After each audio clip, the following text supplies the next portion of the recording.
They say blood runs thicker than water. But what they do not tell you is that sometimes the water meant to nurture the family tree can become so tainted with bitterness and disrespect, it poisons the roots. My name is Agnes Miller, and I am 73 years old. I once believed that family was an unbreakable fortress, a sanctuary built on love and mutual respect. I learned on a day that should have been one of the purest joy that sometimes the only way to save your own spirit is to walk out of that crumbling fortress and build your own shelter, brick by painful brick. It happened at my granddaughter Lily's christening, a day I had anticipated with a heart full of grandmotherly love. Instead of a seat of honor, or even just a seat among the family, they placed me at a wobbly card table in a drafty hallway, right next to the constant swing of the restroom doors, surrounded by sticky-fingered toddlers whose parents were too busy enjoying the main event to properly supervise them. "Grandma loves the little ones, does not she?" my daughter-in-law, Sarah, chirped, her smile as brittle as spun sugar, her eyes flicking over me as if I were a piece of inconvenient luggage. I smiled back, a polite, grandmotherly smile that I hoped masked the sudden, sickening lurch in my chest. They had absolutely no idea what that smile truly concealed, or what cold, precise wheels had just begun to turn in the depths of my mind. That little table, a forgotten island in a sea of expensive floral arrangements and self-important chatter, became more than just a place of acute humiliation. It became my vantage point, the place where the fog of years of quiet slights and diminishing regard finally cleared, revealing a path I never imagined I would have to take, a path towards reclaiming my dignity. If you are listening to this story, thank you so much for being here. Let us know where you are joining us from in the world, and do not forget to subscribe to become part of our growing community. My home, a modest but comfortable house filled with the scent of old books and the faint, sweet aroma of the lemon polish I used on the mahogany furniture my dear Robert, my late husband, had cherished, was my sanctuary. It was a place of memories, each photograph on the mantelpiece, each worn armchair telling a story. I often found myself in the evenings, with a cup of chamomile tea, looking through old photo albums. There was Mark, my only son, as a gap-toothed boy with scraped knees, then a serious young man in his graduation gown, and finally, a more recent picture holding his own tiny daughter, Lily. My heart ached with a fierce, protective love for that little girl. For her christening, I had spent weeks carefully selecting the perfect things. I chose a dress of soft lavender wool, elegant in its simplicity, and planned to wear the delicate lace collar that had belonged to my own mother, a tangible link to the generations of women in our family. I had also knitted a special blanket for Lily, the softest merino wool, in a pattern of tiny interlocking hearts, each stitch a silent prayer for her happiness. My values were, perhaps, old-fashioned by today's standards. I believed in the sanctity of family, in the importance of tradition, in the unspoken contract of respect that should bind generations together. I had sacrificed much for Mark over the years, small things and large, always putting his needs, and later his family's needs, before my own. It was the way I had been raised.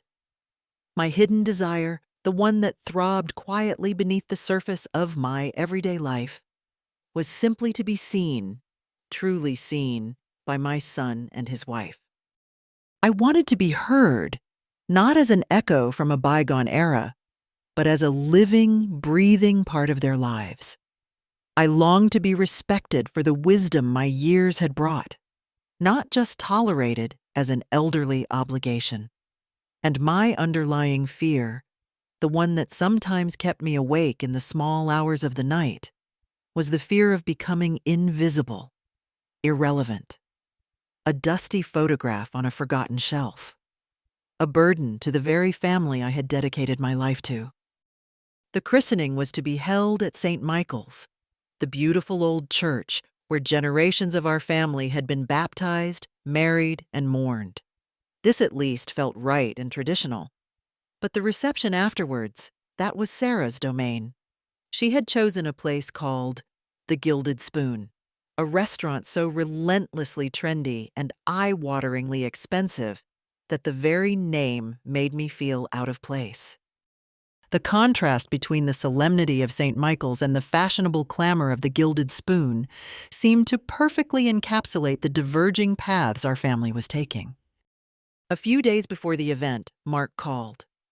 He sounded, as he often did these days, rushed and slightly distracted. "Mom, just checking in about Lily's christening. Everything is on track. Sarah has everything under control as usual. It is going to be a big affair, very stylish. Her friends, my colleagues.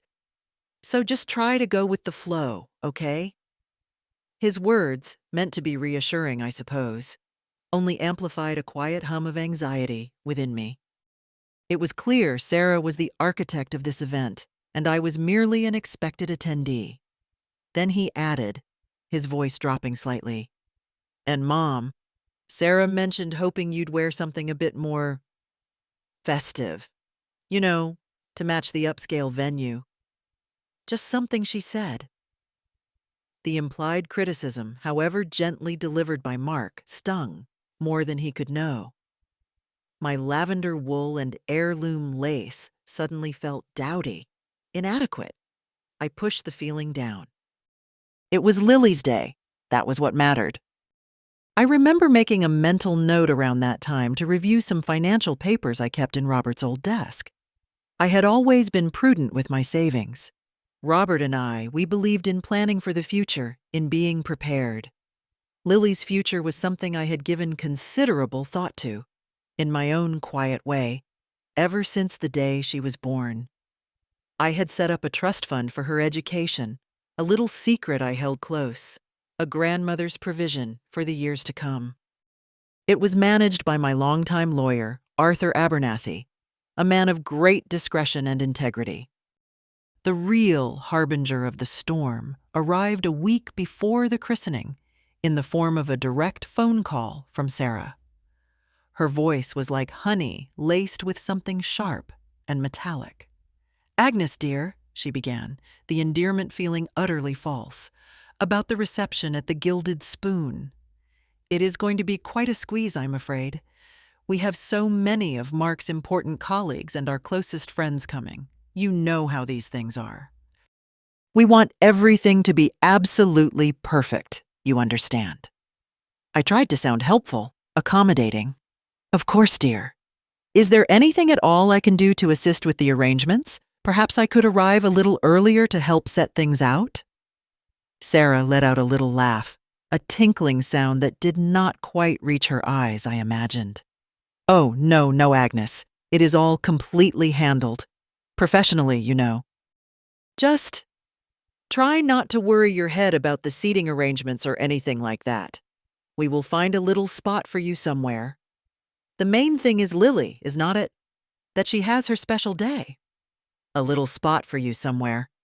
The words echoed in my mind long after the call ended. A cold knot of anxiety tightened in my stomach. I felt a deep sense of foreboding, a clear and unwelcome premonition of being deliberately marginalized, set aside. I tried to dismiss it.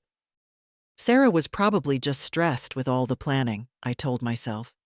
People say things they do not entirely mean when they are under pressure. But the feeling, cold and sharp, lingered through the following days, casting a shadow over my anticipation. The day of the christening dawned bright and clear, a beautiful autumn morning. The service at St. Michael's was everything I had hoped for. The scent of old incense and beeswax, the sound of the organ filling the vaulted ceiling, the ancient words of the liturgy washing over us. When the vicar placed Lily into my arms for a moment after the baptism, her tiny face serene, her eyes impossibly dark and wise, my heart swelled with a love so profound it almost brought me to tears. In that precious moment, holding my granddaughter, all my anxieties seemed to fall away. This was what mattered. This connection, this blessing. Then came the gilded spoon. The moment we stepped inside, the contrast was jarring. The restaurant was a symphony of polished chrome, abstract art, and aggressively modern furniture. It was loud, filled with the chatter and laughter of people I did not know. Sarah's sophisticated friends, all dressed in expensive, fashionable clothes. Mark was immediately enveloped by a group of men in sharp suits, laughing a little too loudly at something one of them said. Sarah, looking radiant in a silk dress the color of champagne, was flitting from group to group like a butterfly, her social energy almost palpable. I stood uncertainly for a moment, feeling a little lost, before I spotted Sarah and made my way towards her. I asked as casually as I could about where I might be seated. Sarah's smile, when she finally turned to me, was bright, tight, and utterly insincere. "Agnes, so glad you made it," she trilled, taking my arm in a surprisingly firm grip. "Now, let us see where we have put you." She steered me with a purpose that brooked no argument, past several beautifully set, clearly important tables laden with flowers and gleaming silverware. My heart began to sink. She led me towards a narrow, rather dim hallway that I quickly realized connected the main dining room to the kitchen area and, most alarmingly, the restrooms. And there it was. A small, bare, metal-legged card table, the kind one might use for an emergency game of bridge, stood forlornly against one wall. Around it were 3 child-sized plastic chairs and one slightly larger, mismatched wooden one. "Here we are," Sarah announced with a flourish of forced cheerfulness. "We had a slight miscalculation with the final guest list, and all the main tables are completely, utterly full, I am afraid, but we knew you would not mind. You are so wonderful with children, and these little ones." She gestured vaguely to where a few toddlers were already beginning to make a mess with breadsticks. "Will keep you entertained. It is a bit out of the way, I know, but you can still hear the speeches. Mostly." Mark appeared briefly at Sarah's elbow. He glanced at the table, then at me, a flicker of something. Discomfort? Shame? Crossing his face before it was quickly smoothed away. "Oh, Mom," he mumbled, avoiding my eyes. "Sorry about that. Sarah said it was the only option left. Just enjoy the kids, okay?" And then he was gone, pulled away by one of Sarah's glamorous friends who was demanding his attention. I stood there, rooted to the spot. A wave of disbelief washed over me, so strong it almost buckled my knees. Then came an icy shock, a cold that seeped into my bones. The casual cruelty of it, the public dismissal, was like a physical blow. It was not just an oversight. It was a deliberate act, a calculated humiliation.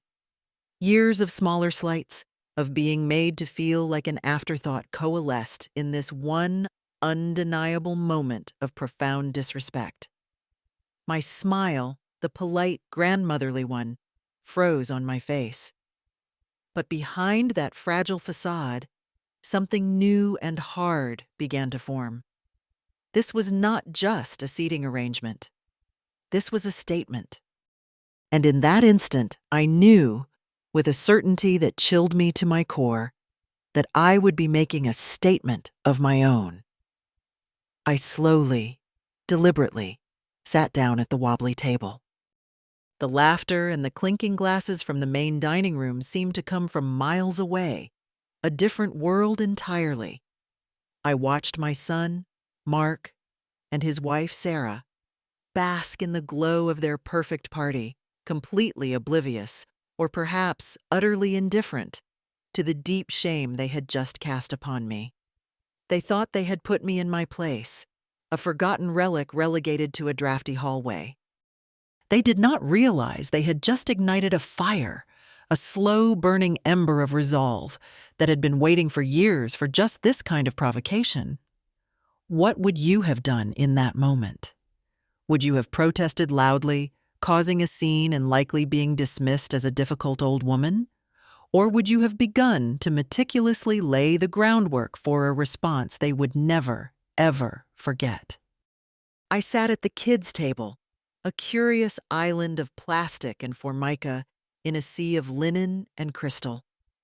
My companions were 3 toddlers, already liberally smeared with juice and something that looked suspiciously like pâté, and a slightly older girl, perhaps 7, who regarded me with an expression of profound boredom. Juice was spilled, crayons were snapped in half with surprising force, and a small, sticky hand repeatedly tried to explore the contents of my handbag. The intermittent clatter of pans from the nearby kitchen, the whoosh of the swinging door, and the steady stream of guests making their way to and from the restrooms provided the soundtrack to my unique dining experience. I watched Mark and Sarah from my disadvantaged vantage point. Mark, when our eyes occasionally met across the crowded room, would quickly look away, a flush rising on his neck. Sarah, on the other hand, would sometimes glance in my direction, a quick, dismissive flick of her eyes, before turning back to her laughing, animated conversations with her friends, her posture radiating satisfaction. It was clear she considered my placement a problem elegantly solved. Henderson, one of Sarah's particularly fancy friends, a woman whose face seemed to be permanently arranged in an expression of mild disdain for anything not mirroring her own perceived sophistication, passed by my table on her way to the restroom. She paused, her eyes taking in the scene, me, the children, the wobbly table, with an air of theatrical pity that was far more insulting than outright scorn. "Oh, Agnes, is it?" she drawled, her voice dripping with condescension. "How cozy for you here. So very good of you to help with the little ones." I offered her a polite, neutral smile, the kind that revealed nothing of the glacial resolve forming within me. "They are certainly energetic," I replied, my voice even. Sometime later, long after the main tables had been served their elaborate courses, a harassed-looking waiter, clearly burdened with too many tasks, brought me a lukewarm plate of food, a child's portion of chicken nuggets, and some overcooked vegetables. It was unmistakably an afterthought, a gesture of token inclusion. I picked at it slowly, my appetite gone, but my mind was working with a startling clarity. The humiliation was no longer a dull ache. It was a sharp, precise instrument, honing my thoughts. Each condescending glance, each remembered slight, now served as fuel. I recalled other instances, a tapestry of disregard woven over years. The forgotten invitations to family outings that I later saw pictures of on social media. The subtly disparaging remarks Sarah would make about my home, my clothes, my traditional ways of cooking, always phrased as a lighthearted jest but carrying a barb. Mark's passive acceptance of it all. Each memory was another log on the fire, burning away the last vestiges of my willingness to silently endure. A specific memory surfaced with uncomfortable vividness, a mini-story from the past playing out in my mind. It was the day of Mark's college graduation, nearly 20 years ago. I had been so proud, my heart bursting. I had worked extra shifts at the library where I was a part-time assistant, carefully saving every penny to buy him a new suit for the ceremony and the celebratory dinner afterwards. I remembered beaming as he walked across the stage to receive his diploma. For the dinner, I had made his favorite dish, a rich beef casserole, a recipe passed down from my own mother, and a homemade apple pie. Sarah, then Mark's very new, very sophisticated girlfriend, had looked at my offerings with a barely concealed wrinkle of her nose. "Oh, how rustic," she had commented, loud enough for several of Mark's friends to hear. "Mark tells me you are a wonderful traditional cook, Agnes." Then she had proceeded to talk animatedly about the amazing gourmet food she had recently experienced at some new downtown restaurant. Mark, eager to impress her, had laughed along, oblivious to the sting her words inflicted on me. At the time, I had dismissed it as youthful insensitivity, the casual thoughtlessness of a young woman trying to find her place. Now, sitting in this drafty hallway, the memory had a sharper, more bitter edge. It was not an isolated incident. It was an early stitch in a pattern of disrespect that had only grown more pronounced over time. The main conflict, I realized with a sudden, chilling clarity, was no longer just about my wounded feelings or this latest public humiliation. It was about my decision, now solidifying into an unshakable resolve to actively respond. And the means to do so, the leverage I possessed, was the educational trust fund I had so carefully established for Lily. My dear Robert would have called it foresight. Perhaps it was, or perhaps it was a subconscious understanding of Sarah's ambitious and sometimes ruthless nature that had led me to work closely with Arthur Abernathy when drawing up the terms of the trust. I remembered our conversations clearly.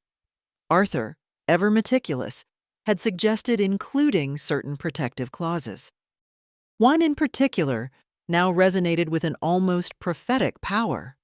The trustee, Agnes Miller, reserves the full and irrevocable right to amend the named beneficiary of this trust should it become evident, in the sole judgment of the trustee, that the legal guardians of the initial beneficiary are failing to provide an environment that fosters respect for familial bonds, sound moral judgment, and interpersonal integrity. At the time, I had thought it a rather standard, overly cautious legal protection. Now, it seemed prescient, a tool placed in my hands for precisely such a moment as this. I discreetly took out my small, older model cell phone from my handbag, shielding the screen with my hand from the curious eyes of the 7-year-old, who had abandoned her crayon art in favor of observing me. I found Arthur Abernathy's number in my contacts. I needed to confirm the exact wording of the clause again and the precise procedure for enacting the change we had discussed as a contingency. This was not a decision to be made lightly, but the evidence I felt was overwhelming. I had also, with a sense of premonition I now understood, brought with me a large, beautifully wrapped but currently empty gift box, which was tucked away in the roomy tote bag at my feet. My plan, if this day unfolded as I had increasingly feared it might, was to place the important documents inside this box for the gift-opening ceremony. This pre-planning was not a sign of a scheming nature. It was a testament to years of observing and understanding the dynamics of my son's marriage, a quiet preparedness for a day I hoped would never come. Alongside it was the smaller, soft gift bag containing the intricately knitted baby blanket for Lily. My thoughts turned to the Happy Paws Rescue Sanctuary. I had visited them the previous spring after reading an article about their struggles in the local paper. I had been deeply moved by the dedication of the volunteers, the quiet heroism of their efforts to save and rehome animals that had known only cruelty or abandonment. I saw the desperate need for funds, for food, for medicine, for repairs to their aging kennels. It felt like a place where my money, Robert's, and my hard-earned savings would do real, tangible good, where it would be received with gratitude and used with compassion. It would be a legacy of kindness. One of the toddlers at my table, his face a charming mess of chocolate cake and icing, toddled over to me and, with a surprising, solemn sweetness, offered me a broken piece of a cookie. His small fingers were sticky, but his eyes were bright and trusting. I accepted it with a genuine smile, thanking him softly. "That is very kind of you, young man," I said. The child's innocent gesture of kindness, so freely given, stood in stark, painful contrast to the calculated adult cruelty I was experiencing from my own family. It did not weaken my resolve. Rather, it strengthened it. Lily, a child as innocent as this one, deserved to be raised with better values than her parents were currently demonstrating. My decision was not about punishing Lily, but about refusing to allow my resources to support an environment where disrespect was a norm. And perhaps, just perhaps, to awaken her parents to the damage they were inflicting. The speeches began. Mark stood up, glass in hand, looking pleased with himself and the assembled crowd. He spoke eloquently about the joys of fatherhood, lavished praise on Sarah for her impeccable planning of this perfect day, and rhapsodized about how utterly perfect baby Lily was. He thanked their wonderful, supportive friends who had come to share their joy. Then, almost as an afterthought, his eyes flicking briefly towards my corner of the hallway, he added, "And of course, thanks to my mother for being here too." The perfunctory nature of his acknowledgement, the dismissive tone, was another small, sharp cut in a day already full of them. That was the final catalyst. During the polite, scattered applause that followed his brief mention of me, I knew what I had to do. I leaned towards the children. "Children, please excuse me for a moment," I said softly. "I will be right back. I just need to check on something important." I rose from the wobbly table and walked with as much dignity as I could muster towards the area designated for restrooms. However, instead of entering, I veered into a slightly quieter alcove near the restaurant's coat check, a small space that offered a moment of privacy. I pulled out my cell phone and dialed Arthur Abernathy's number. My hand was remarkably steady. He answered on the second ring. "Arthur Abernathy speaking." "Arthur, it is Agnes Miller," I said, my voice calm, firm. "I am at my granddaughter's christening reception, as you know." "Agnes," he replied, his tone professional, but with an undercurrent of warmth. He had known Robert and me for over 30 years. "Yes, I recall our conversation. Is everything all right?" "Not entirely, Arthur," I said. "Remember our discussion about the contingency plan for Lily's education trust? The one involving the alternative beneficiary documentation we prepared?" There was a brief pause. "Yes, Agnes, I recall it very clearly. Are you instructing me to proceed with that documentation now?" "Yes, Arthur," I stated, the words coming out with absolute certainty. "The conditions we discussed, the ones that would necessitate such a change, have been unequivocally met today. Please ensure the transfer of all assets in the Lily Miller Educational Trust to the Happy Paws Rescue Sanctuary is executed and legally filed immediately. I have the duplicate signed and notarized documents with me as we arranged. I will be presenting them to Mark and Sarah shortly." Arthur was silent for another moment. "Understood, Agnes. I will see to it personally, first thing tomorrow morning, or even this afternoon if I can expedite the electronic filings." "Are you quite sure about this? It is a significant decision and an irreversible one." "Arthur," I said, and my voice was as steady as the deep, slow beat of my own heart, "I have never been more certain of anything in my entire life. Thank you for your assistance and for your discretion." "Of course, Agnes. You know you have my full support," he replied. I ended the call. A strange mixture of adrenaline and profound calmness washed over me. The decision was made. The Rubicon was crossed. I had taken control of the narrative of this day, and of a significant portion of my legacy. I returned to my hallway table. The children were growing more restless, their initial excitement waning. The noise from the main party seemed louder now, more intrusive. I felt a peculiar sense of detachment, as if I were watching a play unfold, a drama in which I had suddenly been cast in a pivotal, if unexpected, role. From my large tote bag, I retrieved the beautifully wrapped, but as yet empty, gift box. I also took out a large, elegant manila envelope.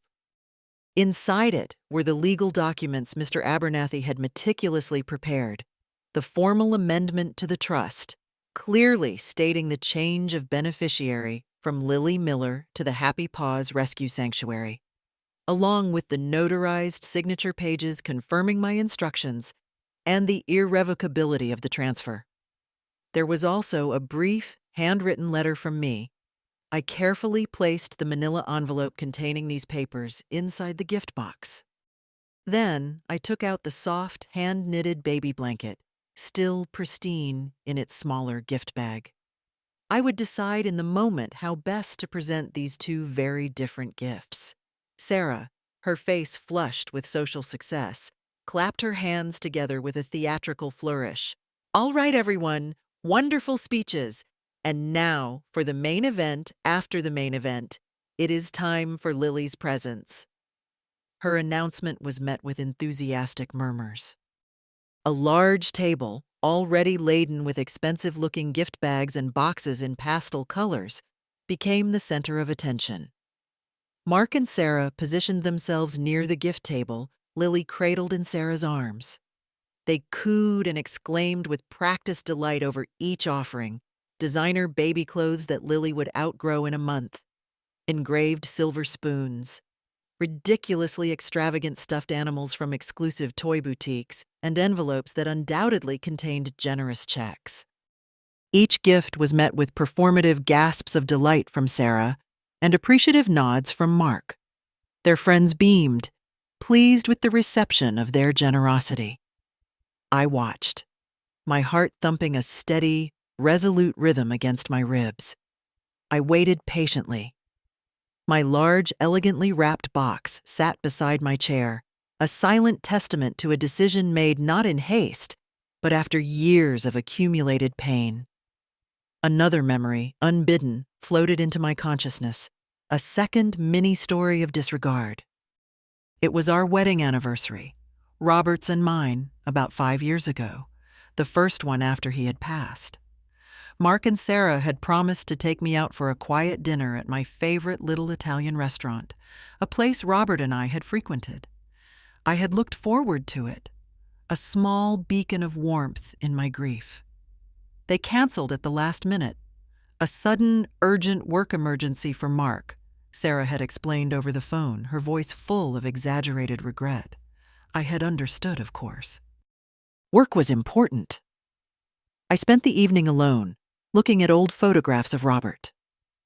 A few days later, a well-meaning neighbor showed me pictures on a social media site.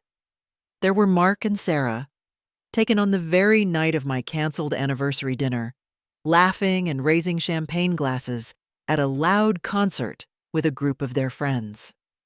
The work emergency had apparently resolved itself in a remarkably festive manner. I had felt foolish, heartbroken, and utterly dismissed. But I had said nothing. I had swallowed my hurt, as I had done so many times before. The pattern of disregard I now saw with painful clarity was not new. It was deeply entrenched, a foundation of their relationship with me. As Sarah's eyes scanned the room, clearly cataloging who had yet to present their gift, and began to move towards my general direction, a sudden, intense wave of doubt washed over me. It was so powerful, it almost made me sway. Lily, little, innocent Lily. She was the blameless pawn in this adult drama. Was I truly about to punish a child for the egregious sins of her parents? I looked across the room at Mark, my son. For a fleeting, agonizing moment, the years fell away, And I saw not the successful, somewhat complacent man he had become, but the earnest, freckle-faced little boy who used to bring me handfuls of wilting dandelions, proclaiming them the most beautiful flowers in the world, and tell me, with all the fierce conviction of childhood, that I was the best mother in the entire universe. The urge to simply stand up, walk over, give them the soft knitted blanket, murmur some polite excuses, and leave, avoiding all confrontation, was overwhelmingly strong. A profound, soul-deep sadness filled me. Perhaps I should just let it go. Say nothing. Disappear quietly, as they seemed to wish I would. Then, as if on cue, I saw Sarah lean over and whisper something to Mrs. Henderson, who was seated at a prominent table nearby. They both glanced directly towards my table in the hallway, a shared, knowing smirk briefly illuminating their faces, followed by a suppressed titter of amusement. I could not hear their words from across the room, but the contemptuous amusement in their expressions, the clear dismissal, was unmistakable. It was like a splash of icy water. The momentary weakness, the wave of sentimentality, vanished as quickly as it had come. This was not just about my hurt feelings anymore. This was about the values, or lack thereof, that Lily would be raised with. A family that teaches disrespect through its own actions, that openly ridicules and marginalizes its own members, is not a healthy environment for any child. This act I was about to undertake was not intended to harm Lily.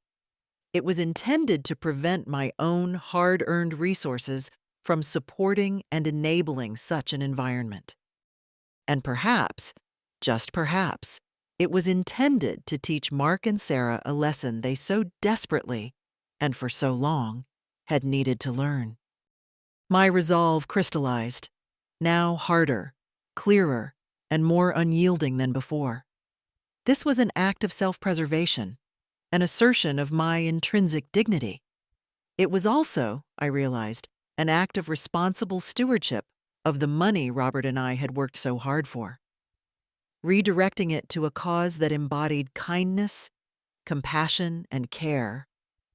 Values my son's family seemed to have either forgotten or actively disdained. Felt right. It felt just. I thought of the hopeful, trusting eyes of the rescue dogs I had seen at Happy Paws, the tireless, selfless work of the volunteers who cared for them. My money would make a tangible, positive difference there. It would save lives. It would bring comfort. I took a slow, deep breath, centering myself. I reached down and picked up the large, beautifully wrapped gift box. It felt significant in my hands, not because of its physical size, but because of the weight of the decision it represented, the years of quiet endurance it was about to bring to an end. Sarah, her smile wide and artificially expectant, finally turned her full attention towards me, towards the hallway. "And now," she announced, her voice carrying a hint of patronizing sweetness that grated on my nerves, "I believe we have a very special gift from Grandma Agnes." She gestured dramatically in my direction. I rose slowly from my wobbly table, the large box held carefully in my hands. My own smile, I hoped, was serene, perhaps even a little mysterious, but entirely genuine. "Yes, Sarah," I replied, my voice surprisingly steady and clear, cutting through the ambient chatter of the party. A hush began to fall over the nearby tables as I started to walk towards them. "This gift is indeed very special. It is for Lily's future." They were about to witness a different kind of christening gift, one I suspected they would talk about for many years to come. I walked from the dimness of the hallway towards the brighter, more crowded main dining area, where Mark and Sarah were seated, Lily now asleep in Sarah's lap, surrounded by their attentive friends. All eyes, it seemed, turned to me as I approached. The journey from my isolated corner into the heart of their celebration felt deeply symbolic. a reclaiming of space, a refusal to remain in the shadows they had assigned me. I reached them, the large, elegantly wrapped box held carefully before me.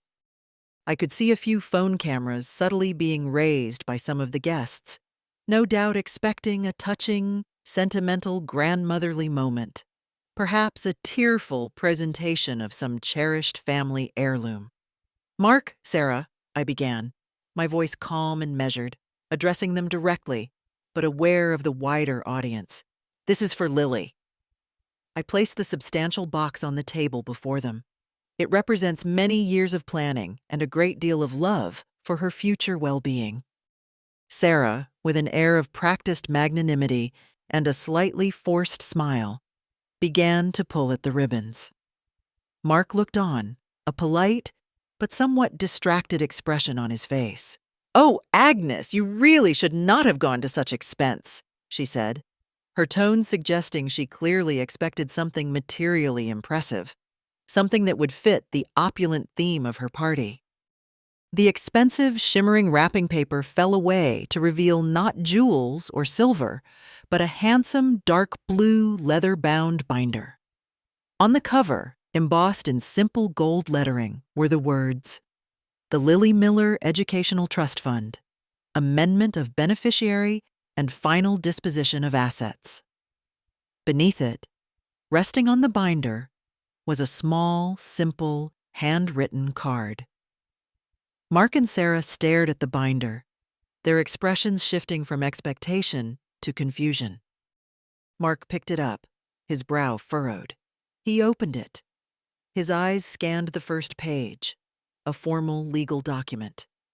I saw the color visibly drain from his face. His hand holding the binder began to tremble slightly.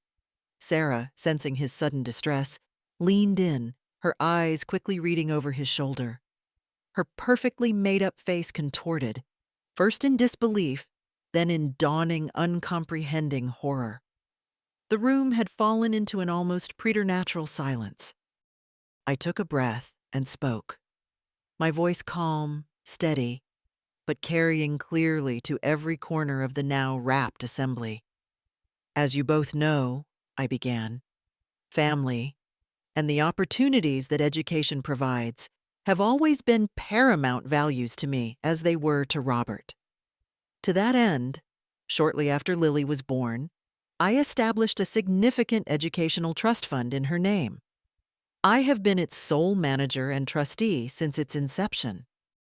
I paused, letting my words sink in, my gaze sweeping from Mark's ashen face to Sarah's rapidly reddening one, then briefly around the room at the stunned faces of their guests. "The terms of that trust," I continued, "always included a standard, though perhaps rarely invoked, clause. This clause allows the trustee, myself, to redirect the funds if it becomes unequivocally apparent that the beneficiary's legal guardians are not fostering an environment conducive to respect, integrity, or familial duty, values which I believe are essential for a child's healthy upbringing and moral development." My gaze settled firmly on Sarah, then on Mark. "Today," I said, my voice unwavering, "your actions, your words, and indeed, your silences, have made it abundantly and painfully clear precisely where I stand in this family. Being relegated to a card table in a service hallway, next to the restrooms, deemed unworthy of a place among your honored guests at my own granddaughter's christening, was not a mere oversight. It was a profound and public statement of your regard, or rather, your lack of regard, for me." I let that statement hang in the air for a moment before delivering the final blow. "Therefore," I announced, my voice ringing with a clarity and strength that surprised even myself, "I have, this afternoon, with the full and immediate support of my legal counsel, Mr. Arthur Abernathy, enacted that specific clause. Effective immediately, the entire principal sum, along with all accrued interest, of the Lily Miller Educational Trust Fund has been irrevocably transferred to a cause I hold very dear, the Happy Paws Rescue Sanctuary. They are a wonderful organization that rescues, rehabilitates, and rehomes abandoned and mistreated dogs. They are in constant need of funds to continue their compassionate work, and I know they will put every penny to wonderful, life-affirming use. I gestured towards the small, handwritten card that still lay on top of the binder. My brief letter in there explains my decision a little further, should you care to read it. I truly, from the bottom of my heart, wish Lily a happy and healthy life. And I sincerely hope Mark, Sarah, for her sake, more than for yours at this point, that one day you will both come to understand and, more importantly, teach her the profound and lasting importance of respecting your elders, and indeed, all people. It is a lesson, I assure you, far more valuable than any amount of money. Then, as a final, poignant punctuation to my words, I reached into my tote bag and brought out the small, soft gift bag containing the intricately hand-knitted baby blanket, the one I had poured so much love into. I gently placed it on the table beside the imposing legal binder. The contrast between the soft, loving gift of a grandmother's hands and the hard, cold reality of the legal document was stark. This, I said, my voice softening slightly, was my original gift for Lily. My gift of love. Please see that she gets it. A collective gasp, sharp and audible, rippled through the room, followed by a stunned, dead silence. Mark sat frozen, ashen-faced, his hand still clutching the binder as if it were a venomous snake. Sarah's face, moments before flushed with social triumph, was now a mask of mottled fury and utter disbelief. You cannot be serious, she finally sputtered, her voice rising, becoming shrill, losing all its cultivated polish. This is Lily's future. This is her college fund. How could you be so cruel, so vindictive? I looked at her, my expression calm, perhaps even a little weary. Cruelty, Sarah, I replied, my voice quiet but firm, is a lesson I seem to have learned from observing you and your actions, particularly today. And yes, I am perfectly, unequivocally serious. The transfer is complete and legally binding. Mr. Abernathy has already filed all necessary confirmations this afternoon. Mark finally found his voice, though it was hoarse, desperate. Mom, please. We can talk about this. There has been a misunderstanding, a terrible misunderstanding. We never meant. I met his gaze, seeing not my son, but a man I barely recognized, a man who had allowed his wife's ambition to erode his own character. Mark, I said, and there was a deep sadness in my voice now, I have been trying to talk, truly talk, and to be heard for many, many years.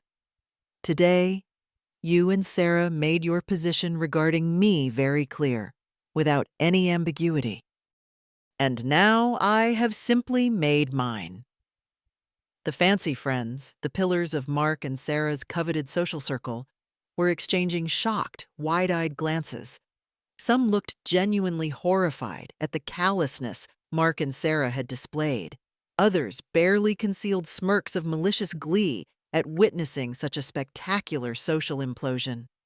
The Hendersons, in particular, looked aghast, as if a bomb had gone off in their carefully curated world. The whispers began to erupt like wildfire in dry grass, but they felt distant to me now, irrelevant. I calmly picked up my handbag and my coat, which I had retrieved from the coat check, on my way to make the phone call to Arthur. I believe I will take my leave now, I announced to the room at large. The atmosphere here has become rather strained. Would you not agree? I allowed myself a small, ironic smile. Thank you all for witnessing this small family matter. I wish you all a continued pleasant celebration of Lily's christening. Without a single backward glance at Mark or Sarah, or the chaos I was leaving behind. I walked with quiet dignity, my head held high towards the exit of the Gilded Spoon. As I stepped out of the pretentious restaurant and into the cool, crisp afternoon air, a profound sense of release, of lightness, washed over me. It was as if a tremendous weight, one I had been carrying unknowingly for years, had finally been lifted from my shoulders. I hailed a taxi and on the ride home watched the city streets blur past, feeling not triumph, but a deep, quiet sense of peace. My home, when I entered it, felt welcoming, a true sanctuary. I made myself a cup of my favorite Earl Grey tea, the bergamot fragrant and comforting. I sat in Robert's old armchair, the one that molded perfectly to my form, and a feeling of profound, quiet satisfaction settled into my bones. The house was silent, but it was a peaceful silence, no longer tinged with loneliness, but filled with a newfound sense of self-possession. A few weeks later, a thick envelope arrived in the mail. It was from the Happy Paws Rescue Sanctuary. Inside, there was a long, heartfelt letter of immense gratitude from the director, detailing how my unexpected and substantial donation was already making a huge difference. There were photographs, new, warm kennel units being constructed, a smiling veterinarian examining a small, timid terrier, a pile of newly purchased bags of high-quality dog food. One photograph, in particular, brought tears to my eyes. A joyful-looking golden retriever, its tail a blur of happiness, playing in a newly fenced grassy run. These were tears of genuine happiness, of knowing I had done something truly good, something meaningful.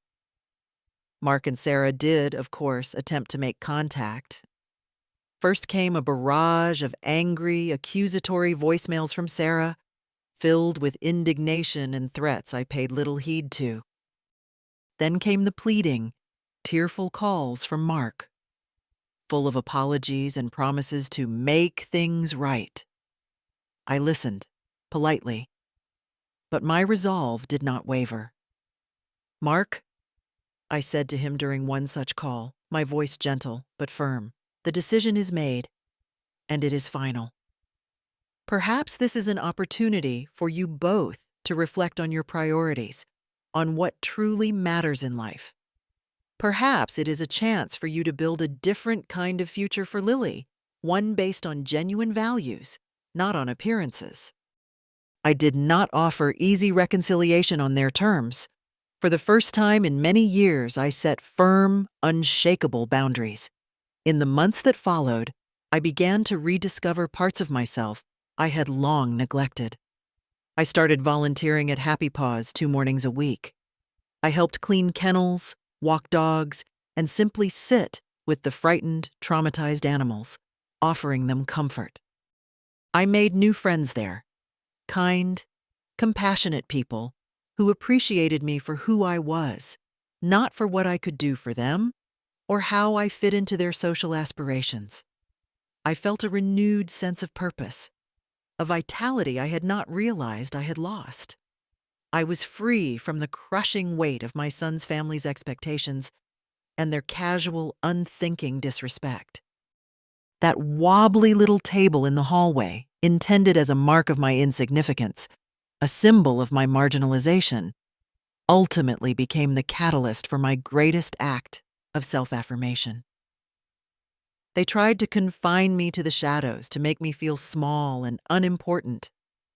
But instead, from that very place of humiliation, I found my own light, my own strength. My son and daughter-in-law had wanted a perfect party to impress their friends, a testament to their social standing. What they received instead was a costly, public lesson in consequences, delivered with the full weight of a mother's broken trust, but also with her enduring, albeit redirected, strength. I learned that day, and in the days that followed, a profound truth. Self-respect is not something that can be passively received or generously bestowed upon you by others. It must be claimed, sometimes fiercely, always courageously. True family, the kind that sustains and nurtures, is built on a foundation of mutual love, genuine esteem, and unwavering respect, not on convenience, obligation, or social climbing. While my heart, of course, still holds a tender place for my granddaughter, Lily, I knew with absolute certainty that my resources, earned through a lifetime of hard work, careful stewardship, and quiet sacrifices alongside my beloved Robert, deserved to be invested where they would be genuinely valued, where they would create tangible good in the world. Sometimes the most profound act of love is to protect your own dignity, to honor your own worth. And in doing so, you might just teach others, however reluctantly they may learn it, the true and lasting meaning of respect. My life is quieter now, simpler perhaps, but it is filled with a profound peace I had not known for many years, and the happy, contented barks of grateful, rescued dogs are a far sweeter, more joyful sound than the insincere chatter of a party at which I was never truly welcome. Thank you so much for listening to my story. It was a difficult and painful chapter in my life, but sharing it with you brings a measure of closure and perhaps a sense of shared understanding. If my experience has resonated with you in any way, or if you have faced similar challenges in your own life, please subscribe to our channel. Give this video a thumbs up, and let us know your thoughts and feelings in the comments below. What would you have done in my situation? Your stories and insights are so valuable to our growing community. We have many other stories of resilience, justice, and personal transformation on our channel, so please do check them out. Goodbye for now, and I sincerely hope to share another story with you again very soon.